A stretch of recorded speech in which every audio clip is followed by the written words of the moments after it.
BSD Now. In this episode, we'll present you FreeBSD 11.3 Beta 1, the recap of BSDCan 2019, OpenIndiana 2019-04 is out.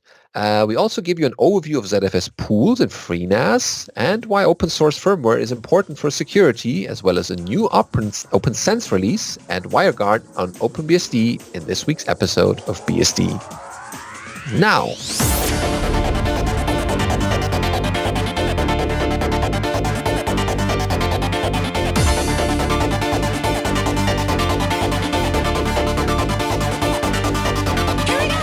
BSD Now, episode 300, the big three, recorded on the 29th of May, 2019. Hello, I'm your host, Benedikt Kreuzling. And I'm Alan Jude. Woohoo, we made it to the big 300. Wow, that is certainly an impressive number. Yes, that's a lot of episodes every single week without ever taking a week off. Yeah, I mean, I'm just so came in at the last minute, but yeah, it's definitely impressive.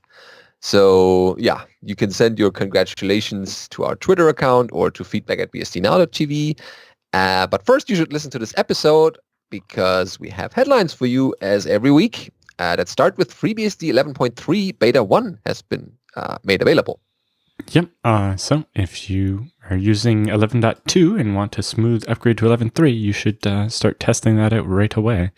And if there are any issues, we want to get them ironed out before the final release so that you can do a nice, smooth, minor upgrade from 11.2 to 11.3 and have everything just work. Yeah, the more bugs that are squashed, they won't be in the final release then. I see they have a note regarding ARM SD card images. That's basically telling us that for convenience, for those without console access to the system, a FreeBSD user with a password of FreeBSD is available by default for SSH access. I see. Useful when you're going to put it on something that might not have a screen attached to it. So you can they make sure to tell you so. And then, of course, they recommend to change that password afterwards because otherwise you have a backdoor or someone could get in by knowing that. But other than that, download locations are available as well as checksums and partition layouts for people who need to be aware of that.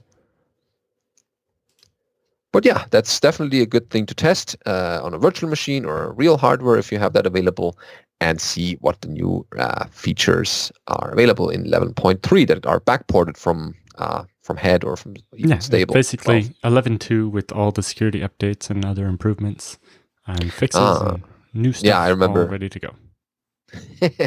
Yeah, there were a couple of those while we were away. But yeah, then you have that all in one ISO image or release, and then can get started on that. So that's a short headline. The next one is a bit bigger because 2 weeks ago, was it 2 weeks? Yeah, almost seemed like yesterday. BSDCan 2019 has been an amazing event as always. So that's our recap here in the headlines. So wow, it was certainly a very packed week. So 2 weeks ago, the first thing was, of course, arriving and all that. For some people, that was a short trip, and others were a bit longer. So the first event, or the official event of BSDCan, was on Tuesday. Beehive Con, I guess. That's a new thing this year. I didn't go to that one because I was busy in meetings the whole day. I did. It was good. There were presentations from Beehive on a bunch of different platforms. Broadened a bit to just virtualization. So there was talk about Beehive on FreeBSD and Illumos, NVMM on NetBSD, VMM on OpenBSD, and then there was Chuck talked a bit about his NVMe emulation for Beehive, in particular using it to actually inject errors and stuff to do things that it's harder to do with real hardware, like make it fail predictably. To something that's nearly impossible with real hardware. Yeah, that's good to have that redundancy then, or that resiliency even, so before it gets into real metal or a release is tested this way. Okay, and then in the evening of that, there was the official goat bath, where everyone basically who arrived that day or the day before came together in the Royal Oak Bar and had a basically meet and greet, and the goat was certainly among them. Yeah, I got to talk to a bunch of people and hang out. It was a good time. Mm-hmm. Yeah, I spent the evening in the journal editorial board meeting. So we were basically thinking about what should be the next issues and who should be the people writing for the journal. So who should be the authors we should ask. And that was a good planning session, roughly 2 hours, with good input about future issues. Again, FreeBSD Journal is free for people who haven't noticed yet. So you can stay tuned for more interesting issues coming up. Okay, then on Wednesday, these are the 2 tutorial days for BSDCan, and the FreeBSD Dev Summit is in parallel to that. So also 2 days, the Wednesday and the Thursday. And that was, as always, a packed schedule. I mean, there's already a lot of people in that room, but then you have to think about the next couple of days where the actual conference starts at even more people. So BSDCan this year was roughly, by Dan's numbers, 200, 205, 220? 220-ish, yeah. Mm-hmm. So that was a good outcome, although less than last year. But the Dev Summit was as full as always, and the morning sessions had presentations by the FreeBSD Foundation, by Intel, and who am I forgetting? There was another one. NetApp, of course, yeah. So the slides there are available on the FreeBSD wiki, as well as the links to the recordings are in our show notes, because those whole 2 days were recorded, as well as the conference. And the afternoon sessions in both Wednesday and Thursday had different working groups. So the first day had a networking group, failsafe boot code. That's your session, Alan, right? Yeah, we worked on how to make it so that because with ZFS, we have to update the boot code relatively frequently every time there's new ZFS features, compared to in the past with UFS, we had like the same boot code for 10 years or more. Means that we needed a way to be able to safely update the boot code, or basically to have 2 boot codes and fail back and forth between them, kind of like NanoBSD or whatever, so that you'd be able to try new boot code and make sure it works, and then upgrade or whatever. And we also talked about integrating support for zpool checkpoints, so that you could say, create a checkpoint, do zpool upgrade, and boot off the new boot code. And if something goes wrong, you could undo the zpool upgrade so that you would actually be able to still boot off the older boot code. Ah, that's certainly a good feature to have. A bunch of things like that, and just trying to, in general, get things more in line with how we'd like them to be. Mm-hmm. Very cool. So there was another session, swap space management. I didn't track that too much. And another one, testing and CI by Li Wen, and all the things that he already built and is planning to build into the CI testing framework that we have. So that sounds interesting as a session. The notes from those sessions are also on the FreeBSD wiki in case you're interested. And then the Friday had a similar format with an update from the FreeBSD core team. And that was then followed by the Have Need 1 session for FreeBSD 13, which is coming out in like a year and a half, if everything goes well. And again, in the afternoon, there were working groups about translation, packaging base, which was well attended, I guess, GSOC and Outreachy, or a general hackathon if you were not interested in any of those topics. And on that afternoon, I held my Isinga tutorial at the BSDCan. That's why I spoke at, not at the conference, but at the tutorial. And there were 15 people attending, and it was a good session. We had a couple of interesting discussions afterwards, and so that's certainly, and some of the recommendations that people had in the room are also now part of the future tutorial that I will give. So each time there's stuff updated or slides corrected, small things like that. And yeah, as we mentioned, Scale Engine did all the streaming for the and the video recordings for the events, so that was nice. So people who weren't there could at least listen to the audio. And you can find all these recordings. They're ready already on FreeBSD's YouTube channel that we have also linked in the show notes. So that's a new thing, and I guess it will grow over the years as the central place to be, SD, for all the presentations or the conferences where... Well, the ones that are posted there are from the Dev Summit. It's not the conference videos. Oh, yeah, right. Conference is separate, but those will go up on the BSDCan account as soon as they're ready. Yeah. So yeah, that's a good way. If you want to stay up with the FreeBSD developer summits, then subscribe to that channel and you're already getting notifications about anything that's new. Okay, that was the 2 days of tutorials / dev summit, and then the 2 days of conference started because that wasn't already exciting enough. So yeah, remember, so after even more people. Dan's short opening session, I went to the How ZFS Snapshots Really Work and learned some more about that. I knew some of it, but there's been some improvements to make its scale slightly better. Mm-hmm. Yeah, that was an invited talk. So Matt Ahrens spoke there and had a good presentation. I guess some of the presentations are also up on the BSDCan website. I should check that. I think most of them have the slides, but I don't think any videos are posted yet. Yeah, that needs some more time, but at least speakers were asked to upload their slides after they gave their presentations. And yes, the key takeaway from Matt's talk is try not to have more than 10,000 snapshots on any one data set. You can have many across your whole pool, but each data set, if you go over 10,000, it gets really slow. Yeah, just listing them and working through the whole list. Anyway, watch the talk and you'll understand. Yeah, those have the details. Then I went to the 20 Years in Jail by Michael W. Lucas, basically covering what his book is covering in a shorter format. And that was very detailed and talked about, what kind of cool things you can do with FreeBSD jails. Then there was the OpenZFS BOF session led by you and Matt Ahrens. Yep. The slightly longer than usual lunch break this year was really nice for that. Actually allowed me as a speaker to get in line, get some lunch, and start eating it before I had to give the BOF. And it also meant that people still waiting in line to get lunch weren't excluded from the beginning of the BOF. So it worked out very nicely. Mm-hmm. Yeah, that's a good change to the schedule.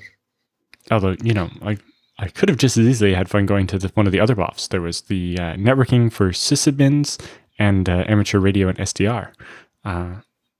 I've not really had an interest in amateur radio and SDR much before, but lately been looking at using software-defined radio to capture FM microphones from conferences and using them as the audio for the live stream. Yeah, that could be a thing. Yeah. Unfortunately, the BOFs weren't recorded because it's difficult, because the audience is speaking and you have to have a mic walking around. So those were only for the people who were at the conference themselves. But I guess some of notes were taken or people post in their private blogs about it. Then there was the Future of OpenZFS and FreeBSD by Alan, which I of course attended because he debunked some myths around oh my God, it's everything is on Linux now or what? So that's not what it's going to be. And I guess his presentation made very clear that this is a common repo now where everything is kept and everyone pulls from. Not yet, but it's the plan. Yeah.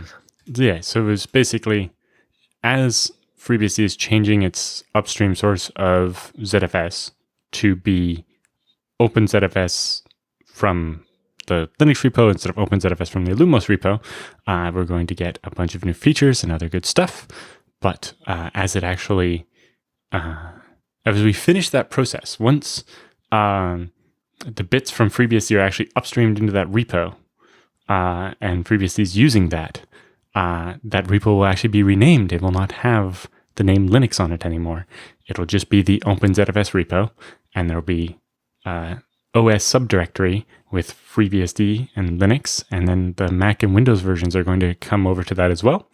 And basically, well, you should hopefully end up over time with every version of ZFS, every OS that's using ZFS, having all their code come from the same repo. That way, changes to ZFS can be tested on all the platforms easily, and that everybody will have access to the latest code, and it won't be each project having to expend the extra effort of porting all the changes from all the other projects over to it. As we can try to, make it so that everybody can just use the one set of code. Yeah, there's less confusion. Where do I pull my stuff from? So all one upstream, and they exchange ideas and future directions. In this leadership calls, actually, that you attended the last time, yesterday, was there one? There was one yesterday, yeah. Mm-hmm. Oh, excellent. So they're open to anyone, and they're recorded, so anyone can see where this is going or participate even. So this is the open nature of that. And so I didn't see any other talks on the first day because I spent a lot of time this year in the hallway track. And I will go. Did I? So I guess I will have to rewatch a couple of talks that I did miss. But they're recorded, and that's what they're for. And so I could talk to people more, and they had a chance to chat with me. And so that's, I think, a good use of my time at the conference. But the next day, I went to my roommate's MQTT for system administrators by Jan-Piet Mens. Greetings at this point.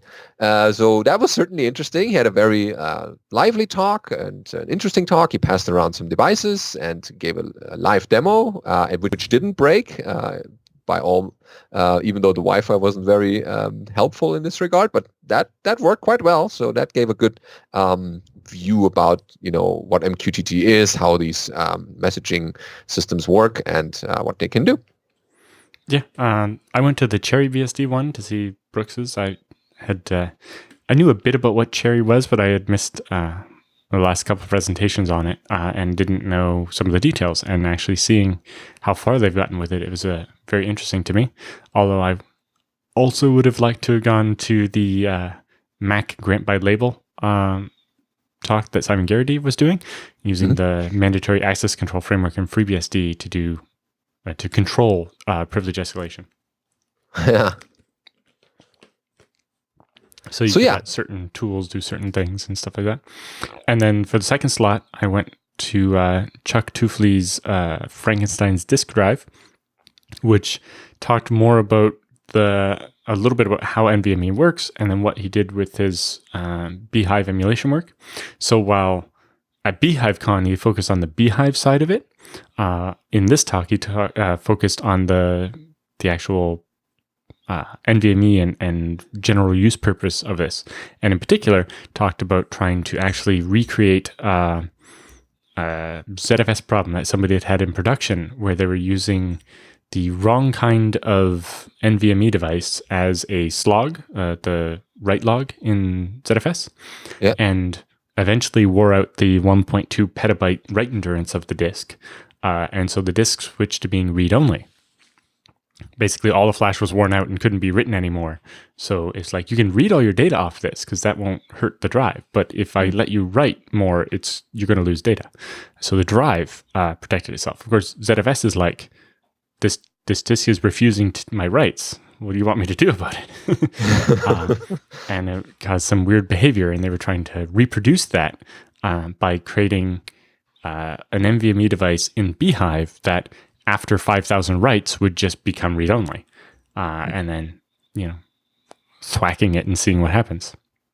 Yeah, that's a good use for virtual systems or emulated systems.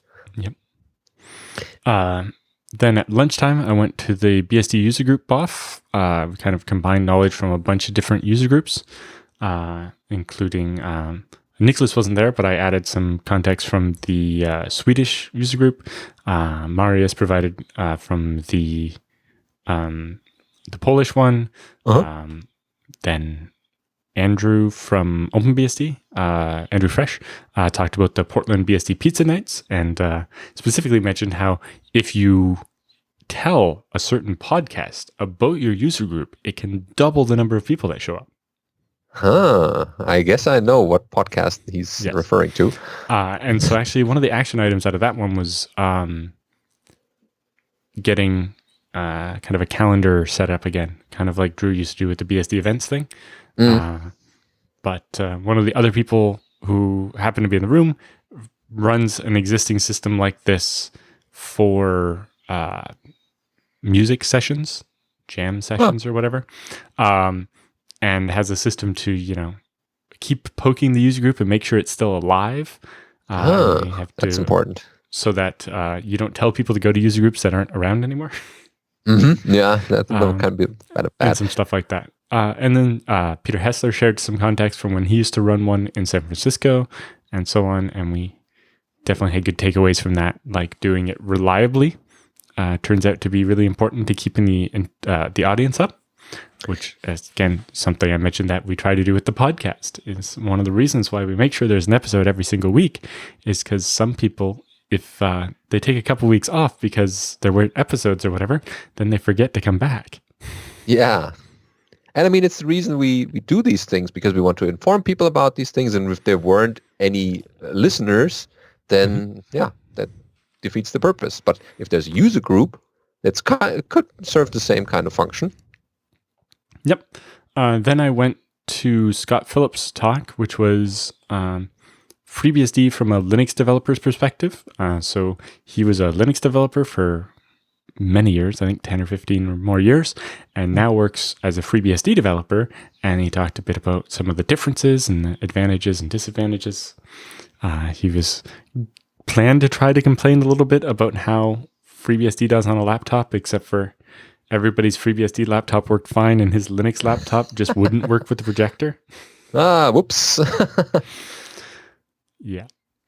So he had to align that little bit of his presentation about how Linux was better on a laptop than FreeBSD. Well, we caught up in recent years, so... Yes, but he had some good points about things we can do, or even just resources we can have to make it easier for Linux developers to recover from that syndrome. Yeah, so these are the talks we want to see, not bashing, but offering good things and solutions. These are the things I miss, or these are the kind of translation guides I would have liked to have, or whatever. Yeah, that's good to have some kind of outside view into the project that we sometimes don't get. And then it came to actually the closing session already. No, there was lunch. A couple more things. Couple other talks. Because I didn't spend too much time in talks this year. I basically I spent some time at the FreeBSD Foundation table talking to people and handing out a swag that we had. But yeah, talking to people was one of the main things that I did at the conference. Yep. I was interested in the QCow talk, but I don't remember what I ended up doing instead. I think I got pulled off into a meeting. Yeah, the spontaneous ones that just form by standing with the right people in the hallway track. Yep. And then I did the CPU and memory virtualization on ARMv8 and the closing session. Mm-hmm. Which was fantastic as always, because all of the cool things that were auctioned off and the people who were lucky winners, I guess. Yes, I went home with a 20-ounce cookie. Oh, yes. Is it still in one shape or one big piece? It's been gone for a while. A couple funny stories there. One of them was I had to go to the grocery store and buy some Tupperware and break the cookie into 4 pieces in order to take it home. Like a to pizza? Fit in my luggage. And I took one of those Tupperware containers of it with me to the Waterloo Hackathon and shared. Oh, yes. That's nice. Yeah, there were a couple of people there. Yeah, that's so most of them got a little bit of BSDCan cookie. Very nice, yeah. Yeah, that we didn't mention in the show notes, but this was a post-BSDCan activity that AtMast organized in Kitchener, Waterloo, for 3 days, I guess. Yep. Was it 4 days? Yeah. So there was a little hackathon there at the university, and they got a couple of things done or improved. So that's a nice outcome after already a big conference, tiring at some point, but then people still got together with a day in between to travel. And yeah, they created some good work. And yeah, we want to thank all the sponsors, all the supporters, organizers, especially Dan Langell, the speakers and attendees for making this yet another great BSDCan this year. Dan already announced that BSDCan 2020 will be from June 2nd to 6th. So start planning, or book it at least, or block it in your calendar. So you have no excuse, oh, I didn't know about it, or oh, that's in June this year or next year. So yeah, you heard it here, June 2nd till 6th, 2020. All right. In another headline that we have this week is OpenIndiana 2019-04 has been released. And that's OpenIndiana hipster, mind you. For the people who don't know, OpenIndiana, it's a community-driven Elemos distribution. And they have released a new OpenIndiana release with noticeable changes being Firefox updates to 60.63. The VirtualBox packages were added, including the guest editions. Mate was updated to 1.22. IPS has received updates from OmniOS CE and Oracle IPS repos, including the automatic boot environment naming. Interesting. And they also got some OI-specific applications that have been ported from Python 2.7 or GTK2 to Python 3.5 or GTK3. And they have more comprehensive release notes on their website. And yeah, just give it a try. Download it. It's directly available from their website. And yeah, take a look. Yeah, it's a decent Lumos distribution to try. They also have a quick demo video that we linked from our show notes, and that gives you a good impression what the distribution looks like.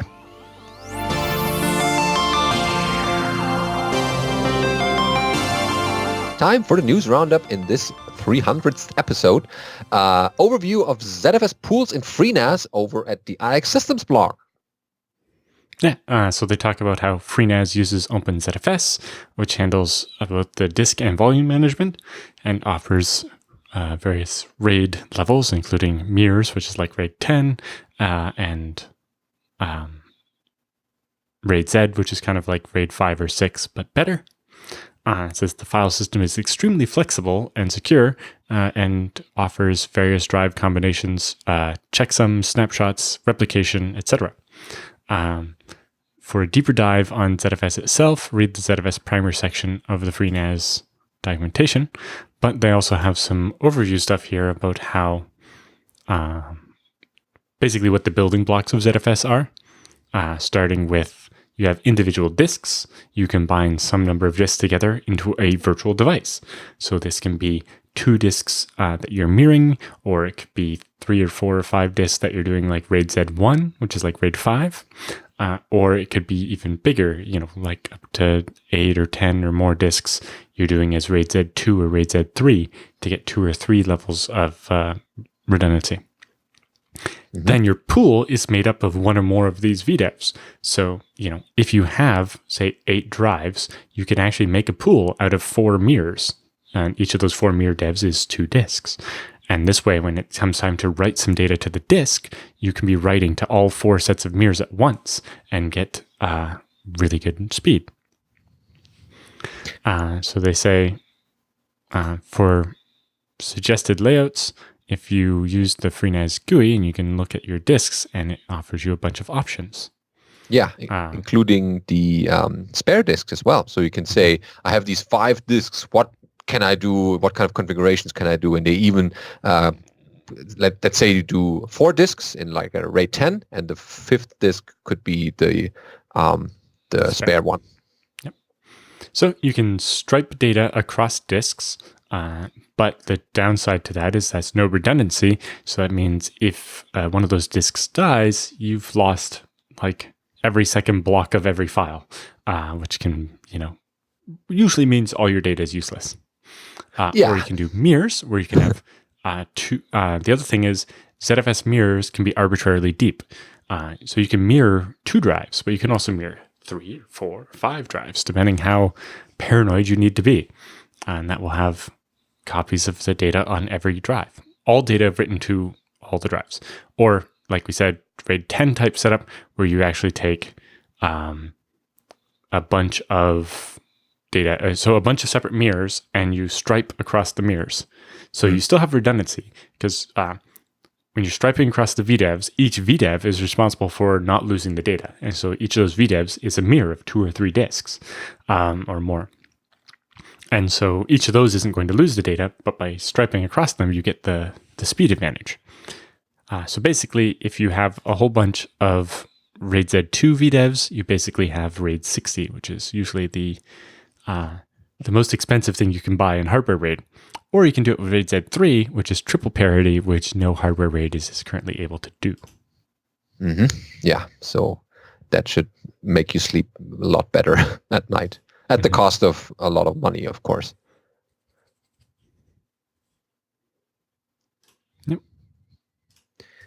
And yeah, they show a couple of screenshots and how the GUI looks like. The new GUI in the newer FreeNAS 11.2 or whatever is much better for this. In particular, when I had a FreeNAS machine that had 144 disks in it.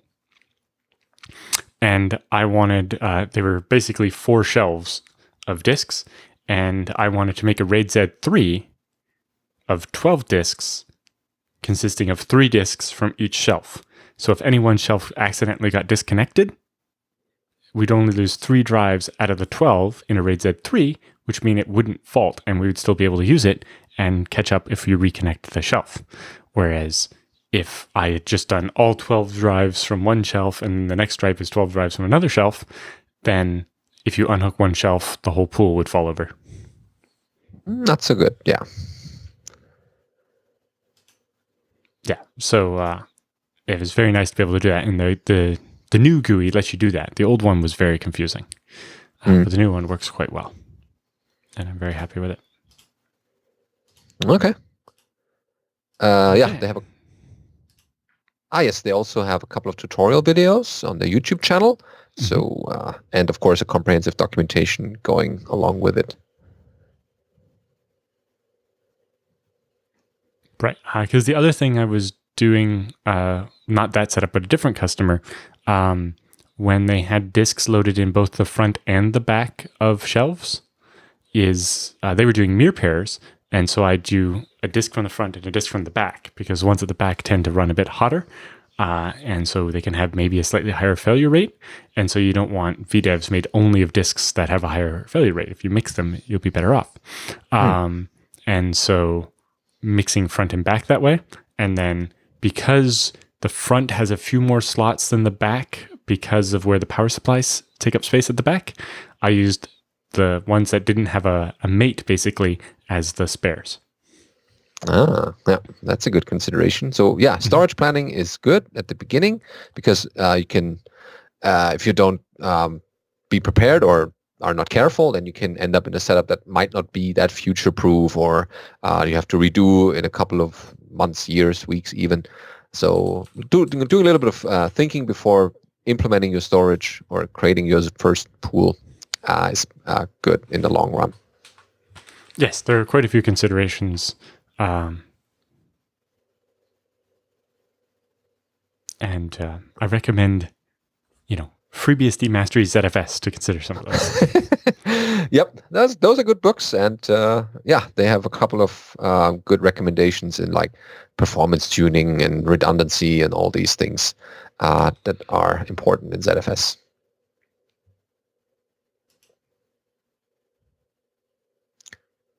And yeah, if you want to buy hardware, then definitely go to IX Systems and ask them for a quote, and they will have in most of their, or pretty much all of the storage systems, ZFS included. So that makes sure you're not losing data just because there's a faulty, firmware or something, or cable is broken, because ZFS does the end-to-end data integrity checking and correction. All right, so next we have a blog post from Jess Frizzell talking about why open source firmware is important for security. So she says that she recently gave a talk at the conference Go to Chicago on why open source firmware is important, and I thought it'd be nice to write a blog post about it as well. So first, it gives a little background on the kind of the topology of the modern computer. originally there were only so many rings, and then we keep adding more levels and abstractions. But in your typical setup, you have ring 3, which is user space where you run your normal programs. And then ring 0, where you have your operating system, and it's talking to hardware and so on. And so sometimes you end up with a ring -1 where you have the hypervisor, where you're actually doing, emulating the hardware. And so the kernel doesn't actually talk directly to the hardware. It talks to a hypervisor who then talks to the hardware. But it turns out now we also have ring -2, where you actually have your system management mode, where your UEFI and so on runs, and that's often proprietary, and that can be a problem. And then, if you remember from a year or two ago, we got all scared of ring -3, the management engine. Even more proprietary code running on a different CPU built into your system somewhere. Yeah, one ring to rule them all. Yeah, and so it's turned out we've had to keep adding these negative rings because we keep inserting stuff that's more privileged than the kernel, and maybe not even transparent to the kernel. Directly on hardware, yeah. That's the security nightmare. Well, the kernel thinks it's running directly on the hardware, but it turns out there can be stuff in the middle mucking about. Yeah. So it talks a bit about that. But really the point of the talk, now that you have this in mind, and the fact that all of these rings have exploits, and we've seen the exploits for the management systems and so on. So how do we do better? They talk about NERF, the non-extensible reduced firmware. And it's what the open source firmware community is working towards. The goal are to make firmware less capable of doing harm and make its actions more visible to the rest of the computer. Basically, they aim to remove all runtime components, but currently with the Intel management engine, they cannot remove all, but they can take away the web server and the IP stack, which at least keeps it from being exposed to the network. They can also remove the UEFI IP stack and other drivers, as well as the Intel management and the UEFI self-reflash capability, so that if someone does manage to compromise the UEFI, they can't make it persistent by actually overwriting it. So they talk about ME Cleaner, which is a management engine thing that basically erases parts of it.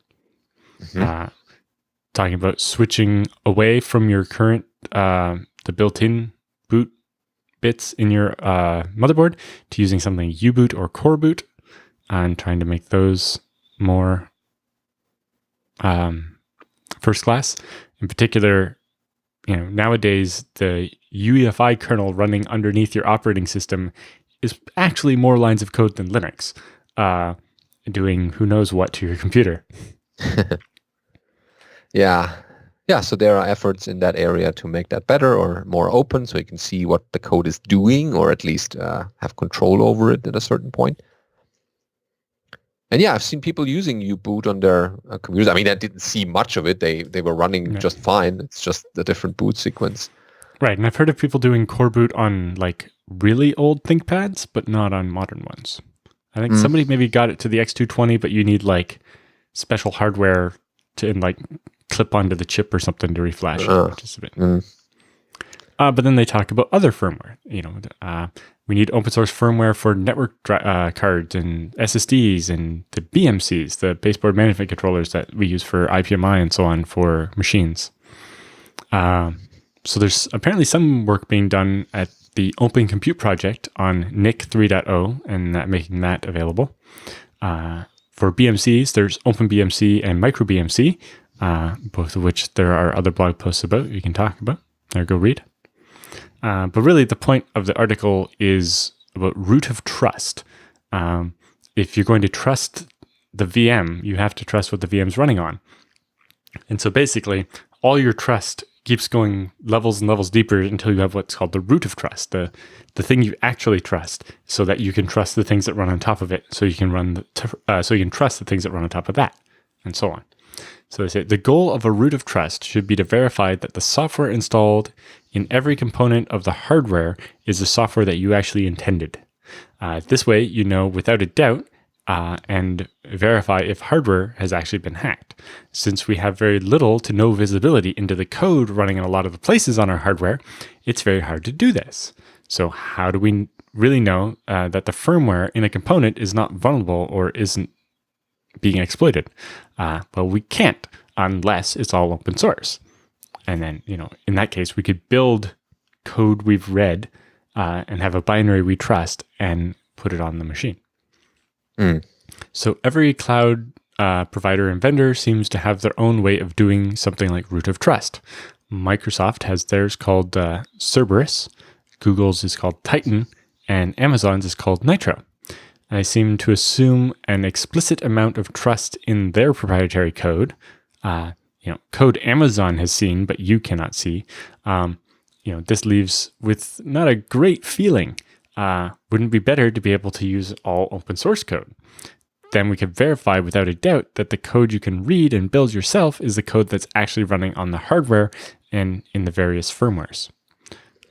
We could then verify that a machine is in the correct state without a doubt of it being vulnerable or having a backdoor.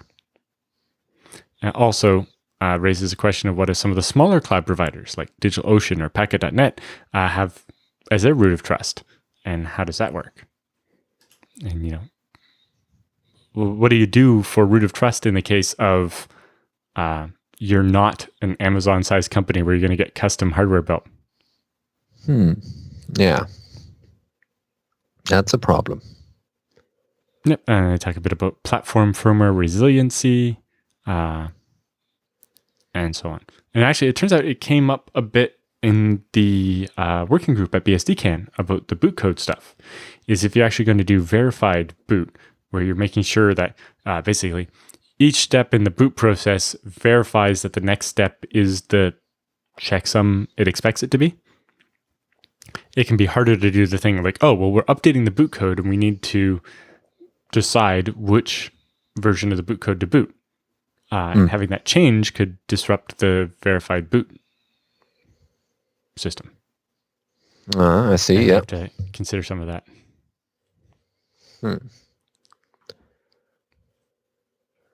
Okay, yeah, that's some food for thought.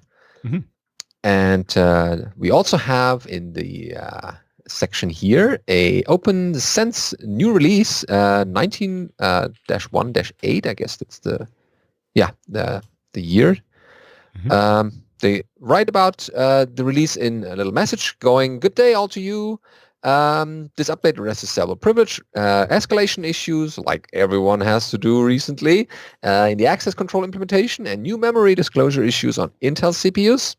And the full patch notes are also provided. They basically cover all the recently discovered CVEs about privilege escalation bugs and some system hardening, I guess, and some improvements, bug fixes here and there. So yeah, it's basically a patch release or a bug fix release, not many new features, but fixing some of the privilege escalation stuff is good to have anyway. Yes, so that's bugs in OpenSense itself, and then they're also applying the Intel security fixes. Small things like in Spanish, say hola to Spanish as the newest available GUI language. See, that people have translated now and can enjoy it now in Spanish-speaking countries. And then we have WireGuard on OpenBSD. So if you've not heard of it, WireGuard is this new kind of slimline VPN client and server. And so earlier this week, does it say whose blog this is? Jasper. Imported a port of WireGuard into the OpenBSD ports tree. At the moment, we have the userland daemon and tools available.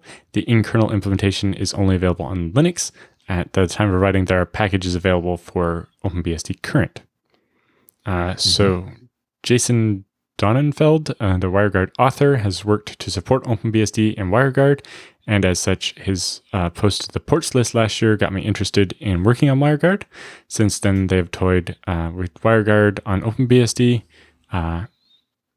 and now there's actually a port, so you can do it. The setup is as follows. You have two OpenBSD peers, of which we'll dub WireGuard 1 and WireGuard 2. And so WireGuard 2 is the client. So the WireGuard service on WireGuard 1 is listening on an IP address. And then within the VPN, the subnet is as follows. They have 10.0.0.1 and 0.0.2. So they just install WireGuard-Go and WireGuard-Tools because the client is written in Go. Or the user space client, maybe there will eventually be a kernel side one. So on the server, they generate a key pair for each of the nodes. So they use WireGuard keygen and make a server key and a client, both a public and private key. Then in order for the server to forward packets, they enable forwarding on the server. And they set up a NAT in PF so that the machine on the other end of the VPN will be able to get out to the internet over the VPN. Then they just do ifconfig tune2 up as enable WireGuard and tell it to use the tune2 interface. And then once WireGuard is running, it's good to go. They configure the WireGuard server, tell it what port to listen on and who's allowed to connect, and get that setting up. And then on the client, you create a tunnel interface and enable the WireGuard service as well, and set its config knowing its key, the public key of the server, and where it should connect to. And then once that's running, you'll now have packets going. Ah, nice. Well encrypted, of course, between the two endpoints. Yep. And they show how to set up the routing and how to do stuff. Anyway, they say WireGuard aims to be easier to set up and faster than OpenVPN. And while I haven't been able to verify that it's faster, it's definitely easier to set up. Most documentation out there is for Linux, so I had to figure out the WireGuard Go service and tune parameters, but all in all, it's easier than doing OpenVPN. Especially the client configuration on iOS, which I didn't cover here, but basically installed the stuff, set up the... Oh, actually what they did is they installed a QR code library on OpenBSD, cat the client configuration, and then encode it as a QR code, and then you can just have your phone snap a picture of that, and it will auto-configure the client on the phone. Oh, cool. Yeah. Being able to set up VPN clients by having them look at a QR code is super easy compared to writing config files, especially on something like a phone. Yep. That's a very nice way of making it easy for users. All right.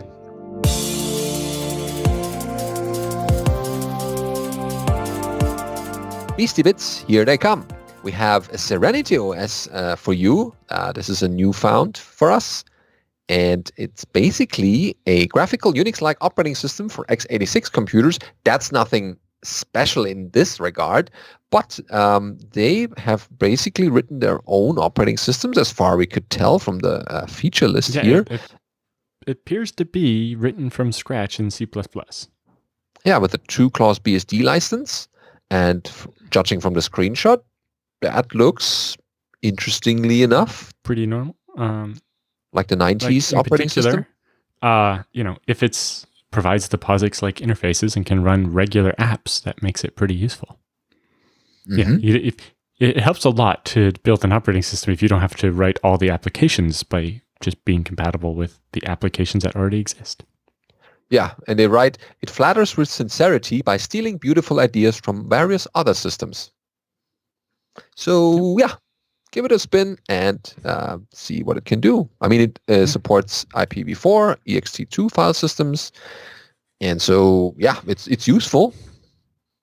Mm-hmm. Next, we have a note from the Dragonfly BSD Digest saying, because of ongoing work in the PMAP by Matt Dillon, building vkernels may not work for a short period of time because of some recent changes, but they expect that will be resolved in a couple of days.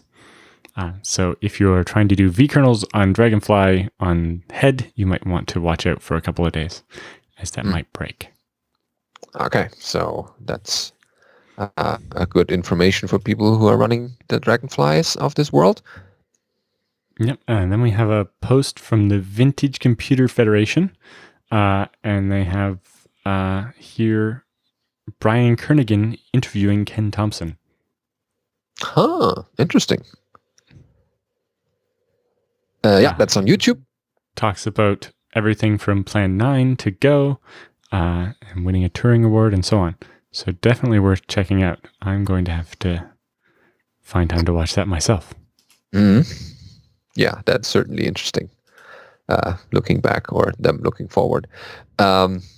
Also, we have improvements in forking, threading, and signal code in NetBSD on their blog, where they basically describe more improvements with their signaling code in NetBSD kernel, covering the corner cases with regression tests and improving the documentation. They have been working at the level of system calls now, like forking, threading, and handling these with the GDB, the GNU debugger, and tracing syscalls as well. And some work happens behind the scenes as they support the work of Michael Gorney of LLDB and ptrace features. And all the details are in the blog post, which is long with some code examples. So if you're interested in that, then it's definitely worth reading. Yep, and then talking about implementing the clone syscall, which is a Linux-compatible syscall, kind of like fork or vfork, but with more customizable options. Refactoring a bunch of the code and other improvements. If you're interested in what they did and how it might apply to other BSDs, you should go read it. Mm-hmm. More Dragonfly news, because Dragonfly 5.4.3 is out and available to download. And they have, of course, release notes for you. Of course, has a fix for an Intel floating point bug in there that you might have heard.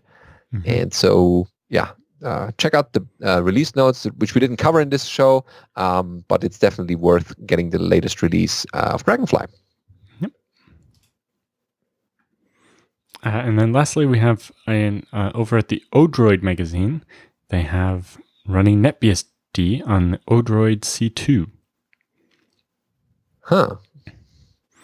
And it says, ever since I learned that NetBSD had announced they were going to make ARM a Tier 1 architecture, I've been following the development work. A few weeks ago, NetBSD's ARM developers, one of them, Jared McNeil, stated that the generic 64 kernel now supports the AMLogic S905 SoC, which is what's used on the Odroid C2. Ethernet, USB, SD, and eMMC are all working, so they author here immediately obtained an image and started some testing. I wanted to report my findings and encourage others to try it out. It is not too often that the Odroid gets a new non-Linux operating system. Yes. So they're running NetBSD 8.99, which is basically what they name 9 current. Mm-hmm. They say in a couple of weeks that I've been using it, even though currently it is a development image, it does appear to be stable. I've not had any problems with the Ethernet, USB, or the SD. There are no frame buffer drivers yet, so all the interaction is done with a serial console or SSH. Although recently both ARMv7 and ARM64 for NetBSD have been moved over to the EFI boot using the latest version of U-boot. And there's actually a recent FOSDEM U-boot presentation if you want to check that out. Yeah, so NetBSD is certainly true to its slogan, of course it runs NetBSD. And that's so true now for the Odroid.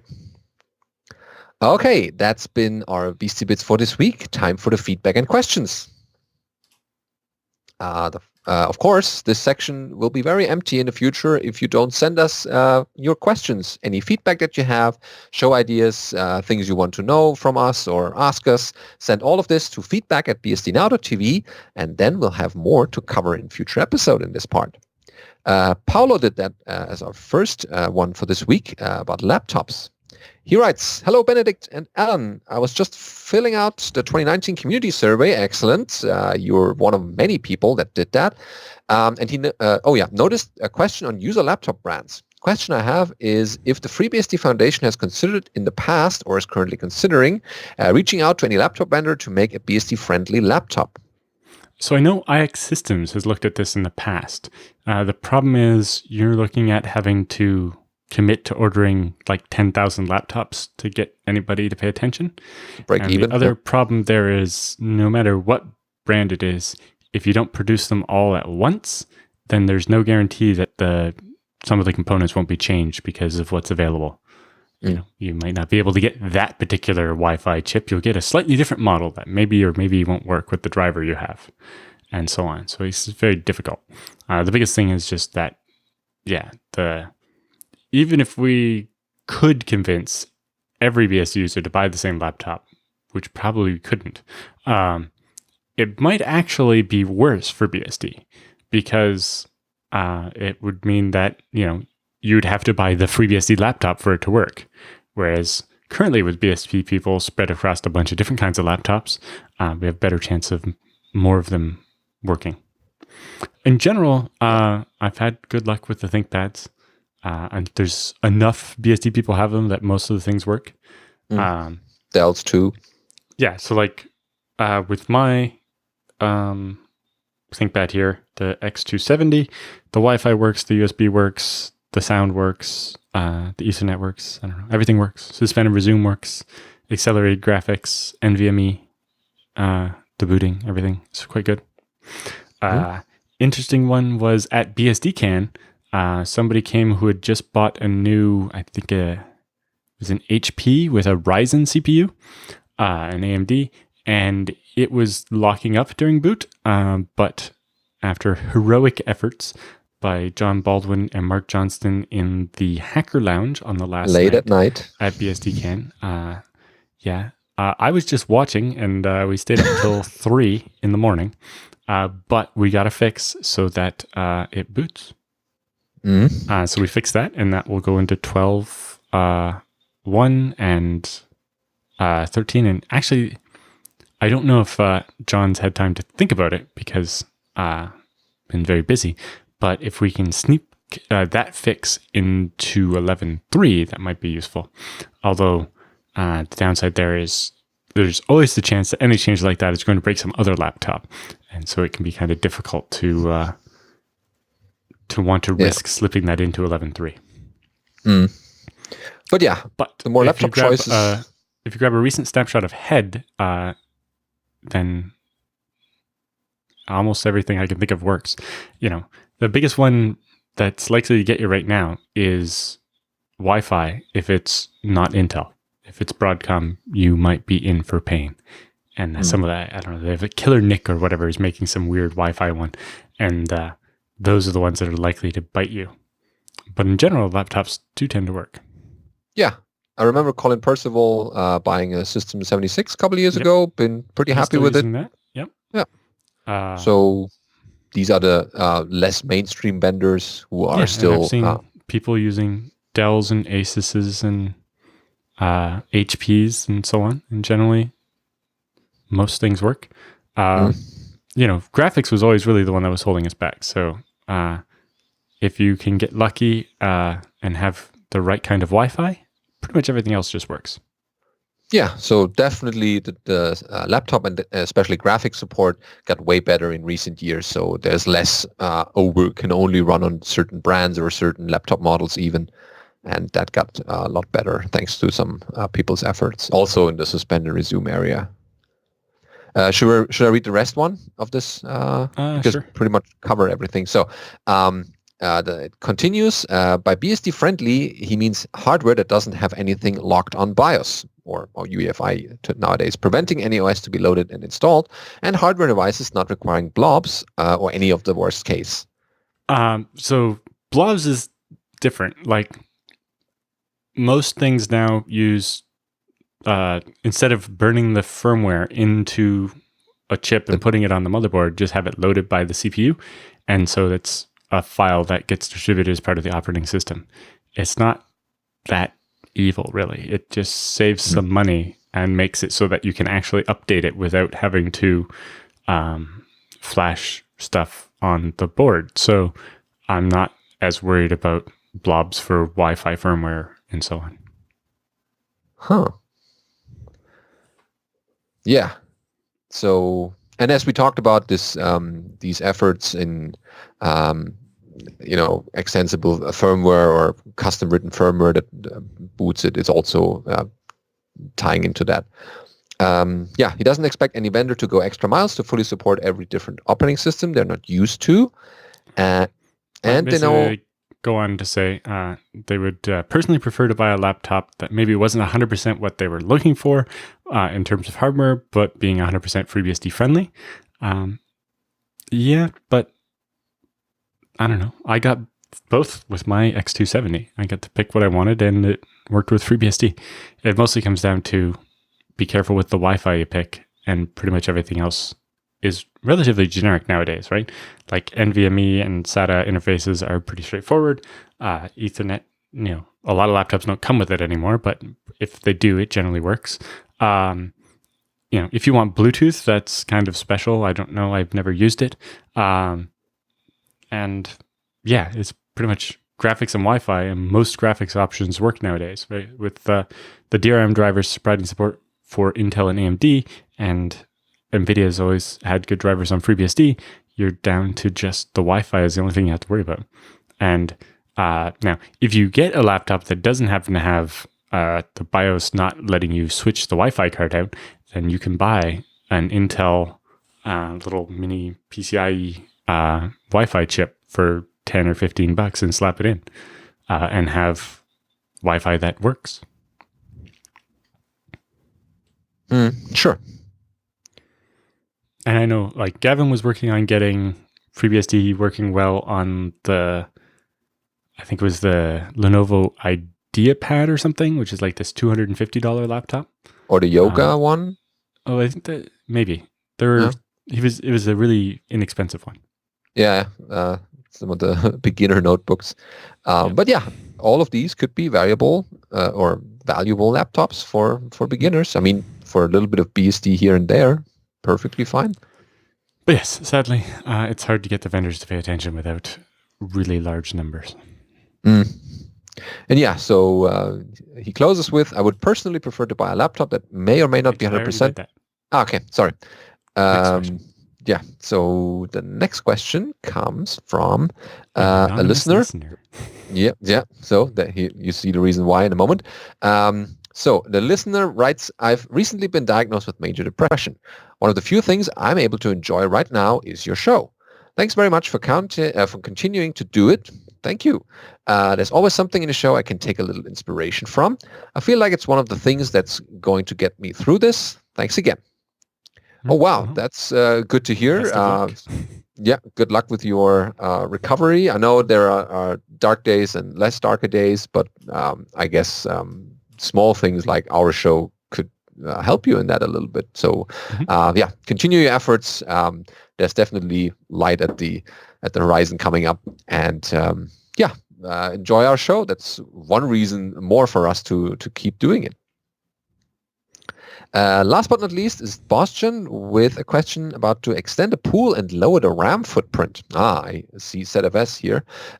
Goes like this. Hi, everyone. I hope you don't mind me sending long emails with 2 questions. No, not at all. Question number 1. As long as I can remember, everyone gives the same advice how to extend a pool. If you have a RAID Z2 with 4 disks, you add 4 more disks in RAID Z2 configurations. And if you have a pool with 2 mirrors, where each mirror contains 2 disks, you add 4 more disks in the same mirror setup. I thought that would... So in mirrors, you can add just 1 more mirror at a time. Like basically you add 1 VDEV at a time, and it should be the same as the previous VDEVs. So if you have 2 mirrors of 2 drives each, you can just add 2 more drives as a 3rd mirror, and then later even 2 more drives as a 4th mirror, and so on. You don't have to double every time. Same with like if you have 2 RAID Z2s of 4 disks each, and then you add a 3rd one, you just add 4 more disks, not 8 more disks. You don't have to, double every time. You just have to add 1 VDEV at a time, and the VDEV should be the same as the previous VDEVs. Mm-hmm. And they don't have to be the same size, but they should be the same layout because that affects how the blocks get arranged. Ideally, yeah. So he made some testing, and he provided our Z-Pool status outputs for us. With the configuration for the mirrors. And so what do we have here? Oh yeah. So after that, he had a 4-way mirror. No, 3-way. So you're saying that he had heard people say that you can't add disks to a VDEV. You can only add more VDEVs to a pool. This is true for RAID Z, but for mirrors, you can use the zpool attach command to extend or shrink a mirror. So you can actually do a mirror with 2 disks and then attach a 3rd disk and then attach a 4th disk. And then you can detach the disks down to when there's only 1 disk and it stops being a mirror and becomes a stripe. Yeah, okay. So that's the confusion. So VDEV, RAID Z versus mirrors. Okay, then his second question basically goes, I want to use... Anyway, he's saying, so first he started with a single disk pool and then added a 3-disk mirror to it. So it's actually got a stripe and then a mirror of 3 disks. This is not a good configuration because you will end up with, if the stripe disk dies, you lose half of all your data. What you'd want to do is use zpool attach to attach one of these disks to the single disk, making 1 mirror, and then add the other 2 disks as a second mirror. Yes. And if that happens in production, is there a way out? I guess the device and then the second half was, he also did it the other way around, started with a pool that had a 3-disk mirror, and then added an individual disk to it. You'll notice when you tried to do that, it told you no. It made you use the -force flag to actually shoot yourself in the foot like this. So it tried to stop you, but you went ahead anyway. So in this situation, if in this particular one where you have a 3-disk mirror and a single disk, you have the option of using zpool detach to rip one of the disks off of that 3-deep mirror, making it into just a 2-deep mirror, and then attaching that disk to the single disk and upgrading it from a single disk to a mirror. And then you'd have a RAID 10 with 2 mirrors. But if, for example, you had done something, what most people do is they have a pool, maybe multiple RAID Zs or whatever, and then they go to add an SSD as an L2 ARC or something, and accidentally add it as a stripe. And now new data starts getting written to this non-redundant VDEV and causes problems. And worse, they often tend to then, try to rip the disk out. But now the pool won't import because one of the drives is missing and it has some of the data on it. Yeah, that's not good. And so this is why the device removal code was invented. One of the reasons. So you can, if you're using FreeBSD 12 or newer, I don't think 11.2 has it, but maybe it does. I don't remember. But you can actually use the device evacuation feature to move all the data off of a disk and remove it from the pool. It does not work with RAID Z. It only works with stripes or mirrors. But you can move all the data off the disk to other disks and remove it.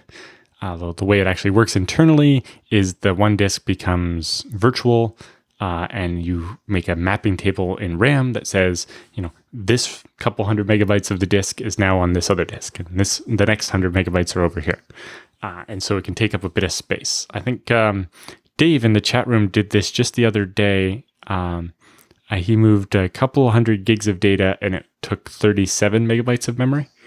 And then as you overwrite that data or change it, then the amount of memory it takes will keep going down as it replaces those entries in the remapping table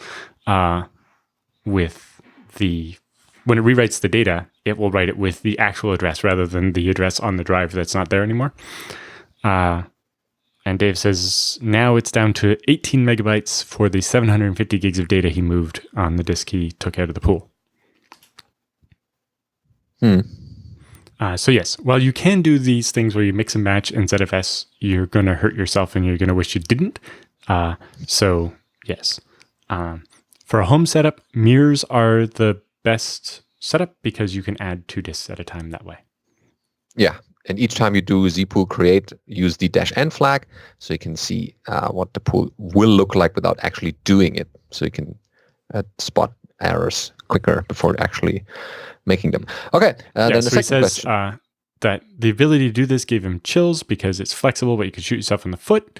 Well, when ZFS says you shouldn't do this, but do -f if you are sure, ZFS told you not to do it, and you did it anyway. For a reason. So, yeah. It tried to stop you, but, as the saying goes, Unix doesn't stop you doing something stupid because that would also stop you doing something clever. In this case, it's not clever. Don't do clever. it. But anyway. Not at all. But yes, you can recover from this using newer versions of ZFS. Mm-hmm.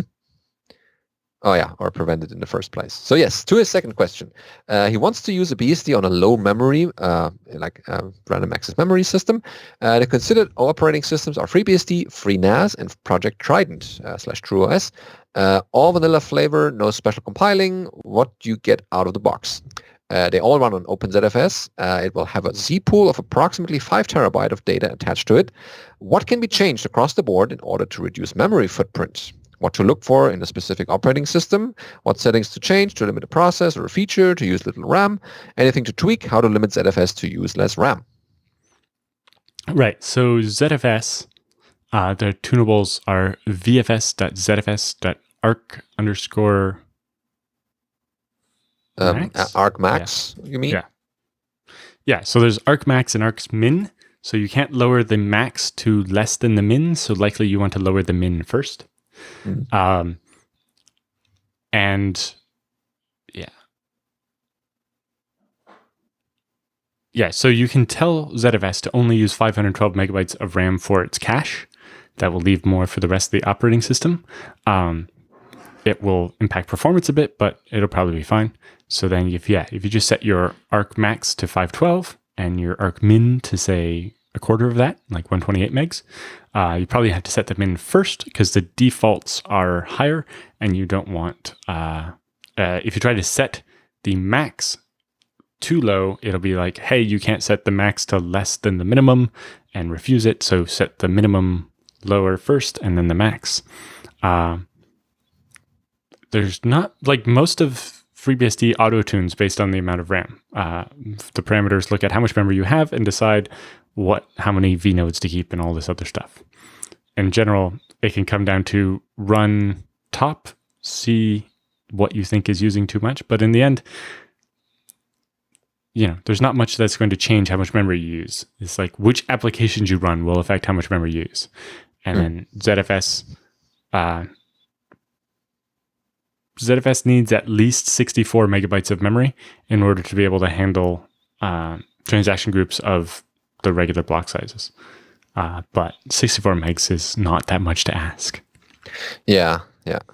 And he's using that as a thought experiment more, or as a learning experience, he writes. And lots of people run ZFS on VMs with 1 or 2 gigs of memory, and it's fine. Yeah, Raspberry Pi 3 here, so... Yeah. In that case, it really comes down to you do want to use a 64-bit version of the OS, which with FreeNAS and Project Trident is the only option, so it's fine. But because the address space needs to be large enough to deal with fragmentation and so on, because ZFS is going to do a lot of allocations. Yeah. So he wants to limit the RAM usage to only 512 megabytes of RAM, and that's pretty much it. The arcmax is the arcmin. Yep. Yeah. Okay. So he writes, thank you and danke. Excellent. I see what you did there. That's appreciated. Thank you. And if you have further questions, like everyone else, send that out to feedback@bsdnow.tv, and this show will have future sections in this part. So thank you for watching episode 300 and sticking with us these 300 episodes. And I hope that you will still be around in episode 600. Oh boy, when is that? I don't want to calculate that up. But thanks for watching and listening, and see you next week.